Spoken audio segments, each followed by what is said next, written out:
Елайте с мен на мумията. Набързо се оправяме, защото закъсняваме.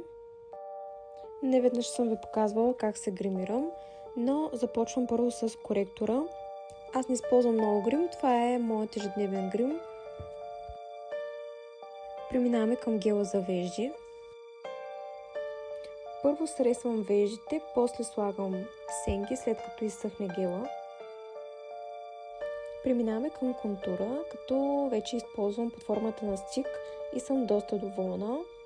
Разнасяме го хубаво, на мен никога не ми стига контура, затова после ще сложим още малко. Малко руж, като този е доста пигментиран. Слагаме и от този бронзант. Малко, защото и той също е много пигментиран. Преминаваме и към веждите, използвам по-тъмният цвят, като аз не слагам много и разбира се гела трябва да е изсъхнал. Може да видите разликата каква е. Извиваме набързо миглите. И слагаме спирала, като и тя ми е нова и от нея съм доста доволна. Слагаме още малко контур, както ви казах.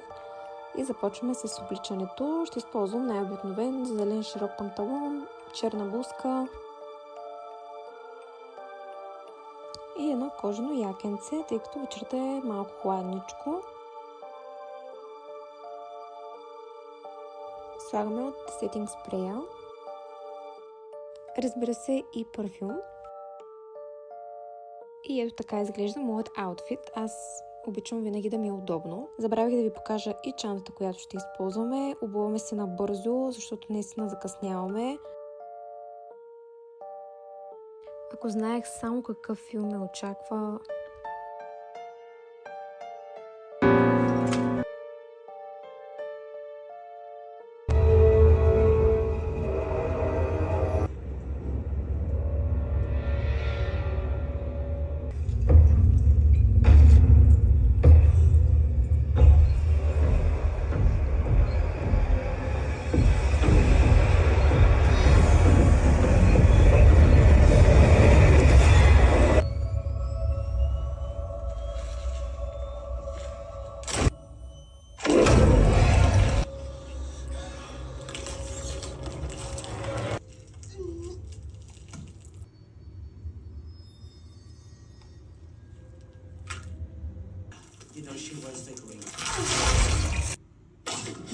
Толкова бях стресирана след филма, че идвах втори ден да заснема края на клипчето.